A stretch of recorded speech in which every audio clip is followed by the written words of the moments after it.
conclusion, I want to say to all of you, I've heard a lot of Muslims lately say, I'm so depressed. I was recently in Arabia, and I have a Muslim friend. He was a very active Muslim. And I said, what are you doing these days? He said, no, I've given up. That's what he said to me. He said, I've given up. I've had enough. You know, there's no hope. I grabbed him and I shook him, literally, physically. And people who know me know that I'm very capable of doing that. I shook him and I said to him, what do you mean there's no hope? If you want a bid'ah, hopelessness is a bid'ah. We are a religion of hope. We live on hope. Every time you're depressed or you say there's no hope, what you're saying to every African that was brought over in chains and survived the transatlantic crossing and came here and lived in slavery and marched to get their civil rights, you're saying to them that was all a waste of time. If you're depressed, you're dishonoring all those Andalusians who were chased out of what was called paradise at the time. They were chased out of Andalusia, but they made new lives for themselves in Tunisia, in Morocco. And today you have Andalusian families that hail from Andalusia, just like you have Palestinians here that were chased out of their homes.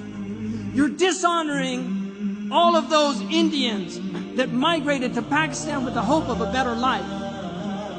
You're dishonoring the Afghanis that have lived in over 30 years of war, and they're still trying to hold their heads high. We can't do that. There's no room for hope. I'm in it till the last breath. I'm in it till the last breath. Because in that last breath, and I pray to God that Allah subhanahu wa ta'ala gives me on my last breath, Ashhadu an la ilaha illallah wa ashhadu anna Muhammad Rasulullah, because I believe in the promise of God. I believe that His prophet was true. I believe that hell is true and that the fire is true and that the day of judgment is true. And I testify to the truth of the sirat, that we will be weighed in the balance, and there will be those who are found wanting, and there will be those who are given grace, and there will be the outstrippers. These are all true things that every prophet has taught, and I believe in them. And I will hold to them till I die, and the struggle continues. This world was never meant to be paradise. God has created a world that is meant to drive you to God. And if you're being driven to the devil, you've been duped, my friends.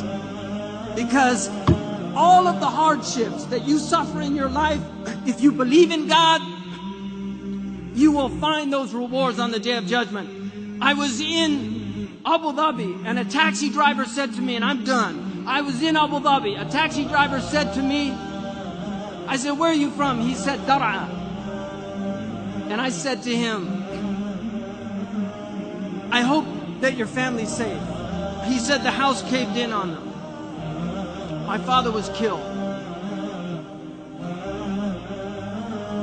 He said to me, I've worked 12 years. Every month I sent everything I could back to my father to build that house. And it was destroyed. I feel like my whole life is a waste. I said to him, Ya akhi, بالعربية احتسب عند الله والله كنت في بر بوالديك. You were in filial piety to your parents. Believe in the promise of Allah subhanahu wa ta'ala. What you're doing is not to build in this world. من بان لهذه الدنيا فقد خاب ما بنى. If you build for this world, what you build will go to naught. We build for the next world, not for this world. And if what we build, if my college in California is destroyed by an earthquake, so be it. So be it. But we are builders for the akhirah, and this is the place we do it. Jazakumullah khairan wa salamu alaykum. وقفت حروفي في ربوع بياني وأتى القصيد بأروع الألحان وفي أرض خير قد بادت مسجوعة بفراغ